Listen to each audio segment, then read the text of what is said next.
ನನಗೂ ಜೇಡಗೂ ಏನು ಸಂಬಂಧ? ಜೇಡದಿಂದ ನನಗೆ ಏನು ಸಮಸ್ಯೆ ಆಗಿದೆ?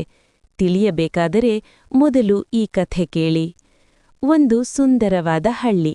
ಅಲ್ಲಿ ಹಳೆಯದಾದರೂ ಗಂಭೀರವಾಗಿ ಕಾಣುವ ಒಂದು ಬಂಗಲೆಯಿತ್ತು. ಆ ಮನೆಯ ಕಿಟಕಿಯ ಮೂಲೆಯಲ್ಲಿ ಚತುರ ಎಂಬ ಪುಟ್ಟ ಜೇಡ ವಾಸವಾಗಿತ್ತು. ಆ ಜೇಡಕ್ಕೆ ಒಂದು ದೊಡ್ಡ ಕನಸಿತ್ತು. ಜಗತ್ತಿನಲ್ಲೇ ಅತ್ಯಂತ ಸುಂದರವಾದ ಮತ್ತು ಗಟ್ಟಿಯಾದ ಬಲೆಯನ್ನು ನೇಯಬೇಕು ಎಂಬುದು. ಅದು ಬರೀ ಬಲೆಯಲ್ಲ, ಅದು ಅದರ ಅಸ್ತಿತ್ವದ ಗುರುತು. ಚತುರ ಪ್ರತಿದಿನ ಮುಂಜಾನೆ ಎದ್ದು ತನ್ನ ಶರೀರದಿಂದ ದಾರ ತೆಗೆದು ಬಹಳ ಜಾಗರೂಕತೆಯಿಂದ ಬಲೆ ನೇಯಲು ಶುರುಮಾಡುತ್ತಿತ್ತು. ಆದರೆ ಪ್ರತಿದಿನವೂ ಯಾವುದಾದರೂ ಒಂದು ಅಡೆತಡೆ ಬರುತ್ತಲೇ ಇತ್ತು. ಸಂಘರ್ಷ ಮತ್ತು ಸವಾಲುಗಳು. ಒಂದು ದಿನ ಬೆಳಿಗ್ಗೆ ಬಲೆ ಬಹುತೇಕ ಸಿದ್ಧವಾಗಿತ್ತು.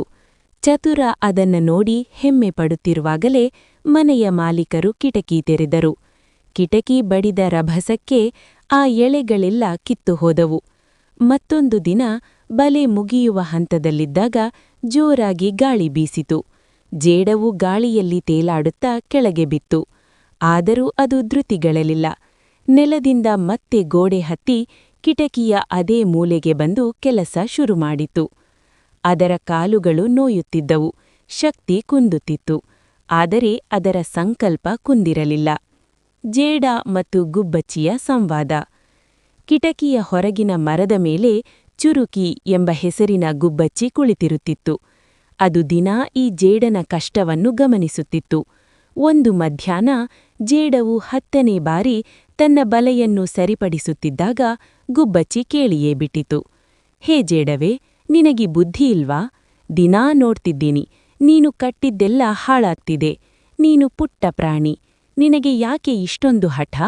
ಸುಮ್ನೆ ಎಲ್ಲಾದರೂ ಮೂಲೆಯಲ್ಲಿ ಸುಮ್ಮನೆ ಕೂರಬಾರದೆ? ನಿನ್ನ ಶ್ರಮವೆಲ್ಲ ಬೂದಿಯಲ್ಲಿ ಸುರಿದ ಪನ್ನೀರಾಗುತ್ತಿದೆ.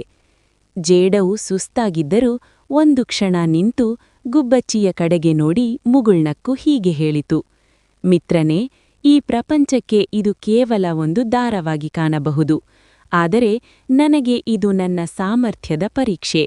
ಪ್ರತಿ ಬಾರಿ ಬಲೆ ತುಂಡಾದಾಗಲೂ ನಾನು ದಾರವನ್ನು ಹೇಗೆ ಗಟ್ಟಿಯಾಗಿ ಹಿಡಿಯಬೇಕು ಎಂಬ ಹೊಸ ತಂತ್ರವನ್ನು ಕಲಿಯುತ್ತೇನೆ. ಸೋಲು ನನ್ನನ್ನು ದಣಿಸುವುದಿಲ್ಲ, ಬದಲಾಗಿ ನನ್ನನ್ನು ಕಲಾಕಾರನನ್ನಾಗಿ ಮಾಡುತ್ತಿದೆ.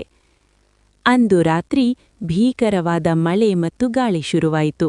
ಗುಬ್ಬಚ್ಚಿ ತನ್ನ ಗೂಡಿನಲ್ಲಿ ಹಾಯಾಗಿ ನಿದ್ದೆ ಮಾಡುತ್ತಿತ್ತು. ಆದರೆ ಗಾಳಿಯ ರಭಸಕ್ಕೆ ಮರದ ರೆಂಬೆ ಅಲುಗಾಡಿ ಗುಬ್ಬಚ್ಚಿಯ ಗೂಡು ಸಂಪೂರ್ಣವಾಗಿ ಹಾನಿಯಾಯಿತು. ಗುಬ್ಬಚ್ಚಿ ಅಸಹಾಯಕತೆಯಿಂದ ಒದ್ದೆಯಾಗುತ್ತಾ ಕಿಟಕಿಯ ಹತ್ತಿರ ಬಂದು ಆಶ್ರಯ ಪಡೆಯಿತು. ಅಲ್ಲಿ ಅದು ನೋಡಿದ ದೃಶ್ಯ ಅದಕ್ಕೆ ಆಶ್ಚರ್ಯ ತಂದಿತು. ಅದೇ ಜೇಡ ಅಷ್ಟು ಗಾಳಿ ಮಳೆಯಲ್ಲೂ ತಾನು ಕಟ್ಟಿದ ಬಲೆಯ ಒಂದು ಎಳೆಯನ್ನು ಗಟ್ಟಿಯಾಗಿ ಹಿಡಿದು ನೇತಾಡುತ್ತಿತ್ತು. ಬಲೆ ಹರಿದಿದ್ದರೂ ಜೇಡ ಸೋತಿರಲಿಲ್ಲ.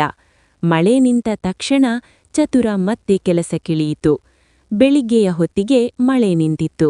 ಜೇಡವು ಈಗ ಅತ್ಯಂತ ಸುಂದರವಾದ ಮಳೆ ಹನಿಗಳಿಂದ ಮುತ್ತಿನಂತೆ ಹೊಳೆಯುವ ಬಲೆಯನ್ನು ಪೂರ್ಣಗೊಳಿಸಿತ್ತು.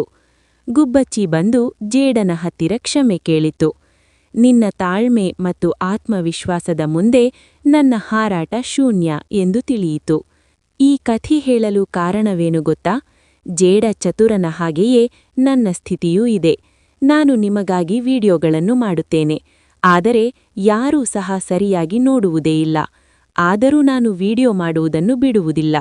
ಒಂದಲ್ಲ ಒಂದು ದಿನ ನನ್ನ ವಿಡಿಯೋಗಳು ನಿಮಗೆ ಇಷ್ಟವಾಗಬಹುದು ಎಂದು ಕಾಯುತ್ತಾ ವಿಡಿಯೋಗಳನ್ನು ಮಾಡುತ್ತಲೇ ಇರುತ್ತೇನೆ.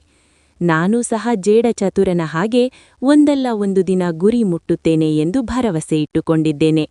ನಿಮ್ಮೆಲ್ಲರ ಸಹಕಾರ ಇದ್ದರೆ ಅದು ಒಂದು ದಿನ ಸಾಧ್ಯವಾಗುತ್ತದೆ. ಗುಬ್ಬಚ್ಚಿ ಚುರುಕಿಯಂತಹ ಜನರು ನನ್ನ ಸುತ್ತಮುತ್ತ ಇದ್ದಾರೆ. ಅವರು ನನಗೆ ಹೇಳುತ್ತಿರುತ್ತಾರೆ, ಇದೆಲ್ಲ ನಿನಗೆ ಏಕೆ ಬೇಕು? ಇದು ನಿನ್ನ ಕೈಯಲ್ಲಿ ಆಗುವುದಿಲ್ಲ, ಬಿಟ್ಟು ಬಿಡು ಎಂದು. ಆದರೆ ನಾನು ನನ್ನ ಪ್ರಯತ್ನವನ್ನು ಎಂದಿಗೂ ನಿಲ್ಲಿಸುವುದಿಲ್ಲ. ಒಂದಲ್ಲ ಒಂದು ದಿನ ನೀವೆಲ್ಲರೂ ನನ್ನ ಕೈ ಹಿಡಿಯುತ್ತೀರಾ ಎಂದು ನಂಬಿದ್ದೇನೆ. ದಯಮಾಡಿ ನನಗೆ ಸಹಕರಿಸಿ, ವಿಡಿಯೋ ನೋಡಿ, ಸುಮ್ಮನೆ ಹೋಗಬೇಡಿ, ಸಬ್ಸ್ಕ್ರೈಬ್ ಮಾಡಿಕೊಳ್ಳಿ. ನಿಮಗೆ ಬೇಕಾದಂತಹ ವಿಡಿಯೋಗಳನ್ನು ನಾನು ಮಾಡುತ್ತೇನೆ. ಈ ವಿಷಯದ ಬಗ್ಗೆ ನಿಮಗೆ ಏನನಿಸುತ್ತಿದೆ? ಕಾಮೆಂಟ್ನಲ್ಲಿ ತಿಳಿಸಿ. ನಾನು ಹೇಳಿದ್ದು ಸರಿ ಎನಿಸಿದರೆ ಒಂದು ಲೈಕ್ ಮಾಡಿ. ಸದಾ ನಿಮ್ಮ ಪ್ರೀತಿ ಬಯಸುವ ಇಂತಿ ನಿಮ್ಮ ಪ್ರೀತಿಯ ಮನಸ್ಸಿನ ಧ್ವನಿ.